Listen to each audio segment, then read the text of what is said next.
silver bells all seem to say, throw cares away. Christmas is here, bringing good cheer to young and old. Big and the bold.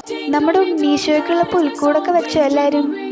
വെക്കാത്തൊരു tension ആവണ്ട, ടൈമുണ്ട്, സെറ്റാക്കാം. രാജാതിരാജനായ ഈശോ എന്തിനീ കാലിത്തൊഴുത്തിൽ വന്ന് പിറന്നേ?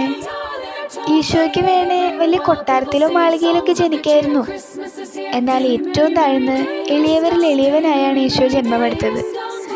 നമ്മൾ എളിമയിൽ ജീവിക്കാനാണ് ജീവിതകാലം മുഴുവനും എളിമയിൽ വർത്തിച്ച് ഈശോ നമുക്ക് മാതൃകയായത്. പക്ഷേ നമ്മുടെ ജീവിതത്തിലേക്കൊന്ന് കണ്ണോടിച്ചു നോക്കിയാൽ അഹങ്കാരം എന്ന ഭാവത്തിൻ്റെ സ്വാധീനം എളിമയെ ഞെരുക്കുകയാണ്. പലപ്പോഴും നമ്മൾ മാതാപിതാക്കളോടായാലും അധ്യാപകരോടായാലും ഒന്ന് എളിമപ്പെടാൻ തയ്യാറല്ല. എന്നാൽ വചനം പറയുന്നു, തന്നെ തന്നെ ഉയർത്തുന്നവൻ താഴ്ത്തപ്പെടും, തന്നെ തന്നെ താഴ്ത്തുന്നവൻ ഉയർത്തപ്പെടും. നാം ആരുടെയൊക്കെ മുമ്പിലായാലും എവിടെയൊക്കെ ആയാലും എത്ര തന്നെ താഴ്ന്നുവോ അത്രയും നമ്മെ ദൈവം ഉയർത്തും.